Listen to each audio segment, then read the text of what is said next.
ಮುಂಬರುವ ವಿಧಾನಸಭಾ ಚುನಾವಣೆಯಲ್ಲಿ ಮಧುಗಿರಿ ಮಹಿಳಾ ಮೀಸಲು ಜಾರಿಯಾದರೆ ನನ್ನ ಮಗಳು ರಶ್ಮಿ ಅವರನ್ನು ಚುನಾವಣೆಗೆ ನಿಲ್ಲಿಸುತ್ತೇನೆ ಎಂದು ಶಾಸಕ ಕೆಎನ್ ರಾಜಣ್ಣ ಹೇಳಿದರು.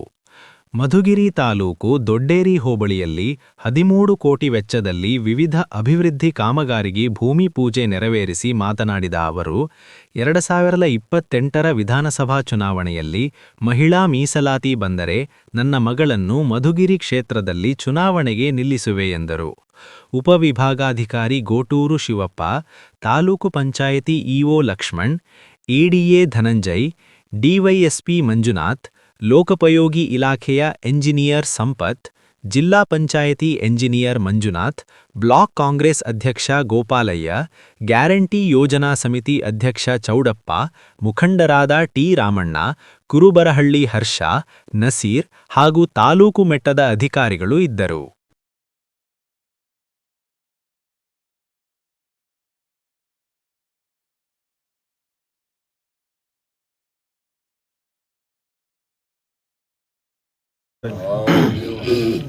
ಮಗಳು ಬಂದಿದ್ದಲ್ಲಿ ಅಲ್ಲಿ ನಿಂತಿದ್ಲು, ಎಲ್ಲ ಇತ್ತು. ಏನು ಮೇಡಮ್ ಅವ್ರು ಬಂದ್ಬಿಟ್ಟವ್ರೆ. ನಾನು ಅದೇ ಮುಂದೆ ಕೇಳೋದು, ಮಹಿಳಾ ಮೀಸಲಾತಿ ಬಂದರೆ ಅಸೆಂಬ್ಲಿ ನಿಂತ್ಕೊತಾಳೆ ಅಂತ ಹೇಳೋದು. ನಿಲ್ಲಿಸ್ತೀನಿ. ಮುಂದೆ Rajendra next MP election focus ಮಾಡ್ತಾರೆ. ಹಂಗಲ್ಲ, ರಾಜೇಂದ್ರದ್ದು ಬೇರೆ. ಅವ್ರದ್ದು ಜೆಂಟ್ಸ್ ಹೇಳಿದ್ರು ನಿಂತ್ಕೊಳ್ತಾರೆ. ಈಗ ಮದ್ಗೆ ನಾನು ಇಲ್ಲ ಅಂದಾಗ ಅವ್ರು ನಿಂತ್ಕೊಳ್ತಾರೆ ಅಂತ ಅನ್ಕೊಂತೀನಿ.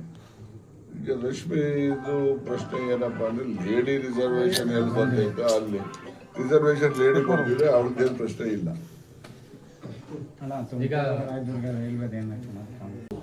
ಇವೆಲ್ಲದ ಕೊರತೆ ಇಲ್ಲ ಅಂದಾಗ ಅವರು ಬಹಳ ನೆಮ್ಮದಿ ಜೀವನ ಮಾಡ್ತಾರೆ ಅಂತಕ್ಕಂಥದ್ದು. ಮತ್ತೆ ಇನ್ನೊಂದು ವಿಶೇಷವಾಗಿ ಹೇಳ್ತಕ್ಕಂಥದ್ರೆ, ನಮ್ಮ ರಾಮಣ್ಣವ್ರು ಯಾವಾಗ ಸಿಕ್ಕರು ಹೇಳೋರು. ರಾಮಣ್ಣ ಒಂದು ಸೆಂಟೆನ್ಸ್ ಪೂರ್ತಿ ಯಾವಲ್ಲ ಹೇಳೋಣ, ಅರ್ಧ ಸೆಂಟೆನ್ಸ್ ಹೇಳೋರು. ಅದೇ GTTC ಅನ್ನೋರು ಅಲ್ಲಿ ನಿಂತು ಹೋಗೋದು.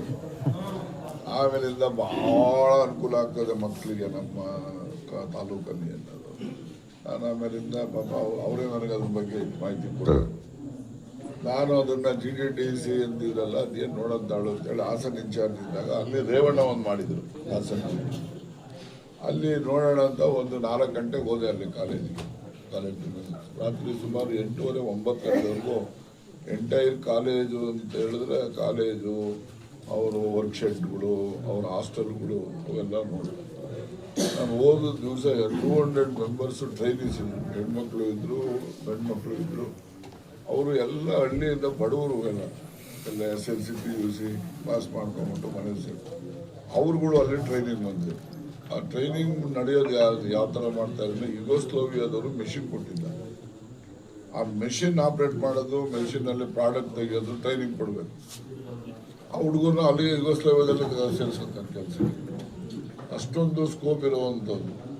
ಆ ರೀತಿಯ GTTC ಕಾಲೇಜ್ನ ಇಲ್ಲಿಗೆ ನಮ್ಮ ತಾಲೂಕಿಗೆ ಮಂಜೂರಾಗಿದ್ದು, ಅದನ್ನು ನಾವು ಈಗಾಗಲೇ ನಮ್ಮ ಬಡವನಹಳ್ಳಿ ಹತ್ರ ಒಂದು 9 ಎಕರೆ 20 ಗುಂಟೆ 30 ಗುಂಟೆ ಅವರಿಗೆ ಭೂಮಿನೂ ಕೂಡ ಈಗಾಗಲೇ ಹಸ್ತಾಂತರ ಮಾಡಿದ್ದೀವಿ. 74 ಕೋಟಿ 30 ಲಕ್ಷ ಟೋಟಲ್ ಪ್ರಾಜೆಕ್ಟು. ಅದರಲ್ಲಿ 71 ಕೋಟಿ 30 ಲಕ್ಷ ನಾಬಾರ್ಡ್ನವ್ರು ಕೊಡ್ತಾರೆ ಸಾಲ. ಓನ್ಲಿ 3 crores ಮಾತ್ರ ನಮ್ಮ ಸ್ಟೇಟ್ ಗೌರ್ಮೆಂಟ್ ಕಾಂಟ್ರಿಬ್ಯೂಷನ್. ಅದು ಒಂದು ದೊಡ್ಡ ಟೌನ್ಶಿಪ್ ಥರ ಬರ್ತದೆ. ಅಲ್ಲಿ ಮಕ್ಕಳು ಅವರು ವ್ಯಾಸಂಗ ಮಾಡಲಿಕ್ಕೆ ಕ್ಲಾಸ್ ರೂಮ್ಸು, ಪ್ರಾಕ್ಟಿಕಲ್ ಮಾಡಲಿಕ್ಕೆ ಅದಕ್ಕೆ ಬೇರೆ ಸಪ್ರೇಟ್ ಶೆಡ್ಸ್ಗಳು, ಅಲ್ಲಿ ಟೀಚಿಂಗ್ ಮಾಡೋವಂಥವ್ರಿಗೆ ಕ್ವಾರ್ಟರ್ಸ್ಗಳು, ಮಕ್ಕಳು ಅಲ್ಲೇ ಇರಬೇಕು, ಆಚೆಗೆ ಏನು ಕಳಿಸಲ್ಲ. ಅಲ್ಲೇ ಹಾಸ್ಟೆಲ್ ಫೆಸಿಲಿಟೀಸು, ಒಂದು 200 ಜನ ಮಕ್ಕಳು ಸೇರಿಸ್ಕೊತೀವಿ. 500 ಜನ ಮಕ್ಕಳು ಅಲ್ಲೇ ಉಳ್ಕೊಳ್ಳೋದಕ್ಕೆ, ಅವರು ಅಲ್ಲೇ ವಿದ್ಯಾಭ್ಯಾಸ ಮಾಡೋದಕ್ಕೆ ಈ ರೀತಿಯ ವ್ಯವಸ್ಥೆ ಕಾಲೇಜು ಇಲ್ಲಿಗೆ ಮಂಜೂರಾಗಿರ್ತಕ್ಕಂಥದ್ದು. ಅದಕ್ಕೆ ನಾನು ನಮ್ಮ ತಾಲೂಕಿನ ಜನರ ಪರವಾಗಿ ಸರ್ಕಾರಕ್ಕೆ ಅಭಿನಂದನೆಯನ್ನು ಸಲ್ಲಿಸಲಿಕ್ಕೆ ಬಯಸ್ತೀನಿ. ಆ ಕಾಮಗಾರಿನೂ ಕೂಡ ಈಗಾಗಲೇ ಟೆಂಡರ್ ಕರೆದಿರೋದ್ರಿಂದ ಆದಷ್ಟು ಜಾಗ್ರತೆ ಪ್ರಾರಂಭ ಮಾಡಿ ಅದನ್ನು ನಾವು ಜನರಿಗೆ ಅದರಿಂದ ಅನುಕೂಲಗಳನ್ನು ಆಗೋ ರೀತಿ ಆದಷ್ಟು ಜಾಗ್ರತೆ ಮಾಡ್ತೇವೆ ಅಂತಕ್ಕಂಥ ಒಂದು ನಮ್ಮ ತಾಲೂಕಿನ ಜನರಿಗೆ ಒಂದು ಉತ್ತಮವಾದಂಥ ಒಂದು ಶುಭ ಸಂದೇಶವನ್ನು ನಿಮ್ಮ ಮೂಲಕ ಕೊಡಲಿಕ್ಕೆ ಬಯಸ್ತೇನೆ.